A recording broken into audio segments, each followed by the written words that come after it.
여러분은 혹시 자신조차 설명할 수 없는 이상한 예감을 느껴본 적 있나요? 그냥 기분일 뿐이라고 예민하다고 주변에서 다들 비웃었는데 결국 그 예감이 현실이 되어버린 적. 오늘은 제가 직접 겪은 지금 생각해도 신기한 두 가지 경험을 들려드리겠습니다. 몇 년 전 시골에 집을 지을 때였습니다. 지하수를 파야 해서 그 지역에서 사람 좋고 일 잘하기로 소문난 분을 소개받았죠. 인상도 괜찮은 분이었어요. 다들 너무 좋으신 분 만났다고 좋아하셨는데 저는 이상하게도 처음 만나는 순간 머릿속에 이런 생각이 스쳤습니다. 왠지 이 사람 쎄하다. 이유는 모르겠는데 그냥 그렇게 거부 반응이 느껴졌어요. 부모님은 제 말을 듣고는 그렇게 사람을 못 믿으면 세상 어떻게 사니? 성격이 너무 예민하다. 하시며 오히려 저를 나무라셨죠.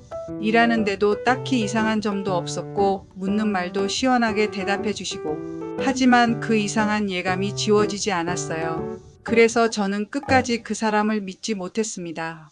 지하수 파이프를 집어넣는 날 그분은 안 오셔도 된다고 했지만 저는 일부러 현장에 가서 파이프가 몇 개 들어가는지 하나하나 세어봤습니다. 겉보기엔 문제 없어 보였죠. 지하수도 처음엔 잘 나왔고 종종 문제가 있을 때도 수리를 바로 해주어 괜히 의심했나 싶었습니다. 하지만 2년도 안 되어 지하수가 고장이 났을 때 진실이 드러났습니다.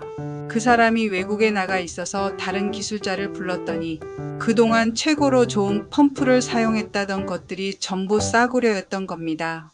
그제서야 부모님도 아무 말씀을 못 하셨어요.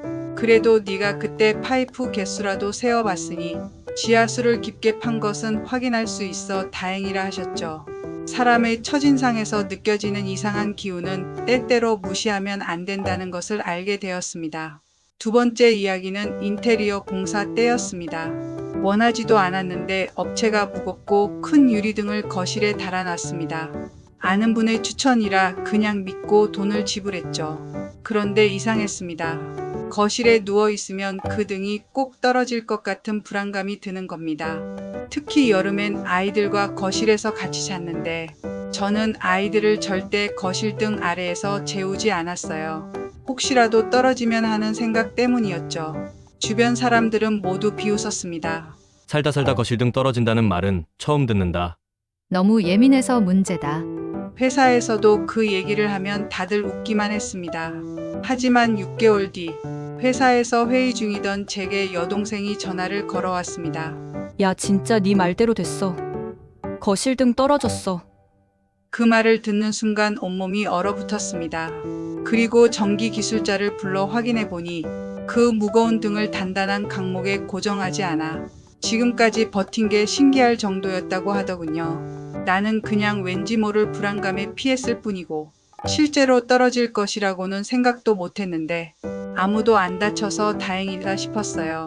사람은 때때로 자신도 모르는 감각을 가지고 있습니다. 누군가는 그걸 초능력이라 하고 누군가는 통찰력, 직관이라 부르죠.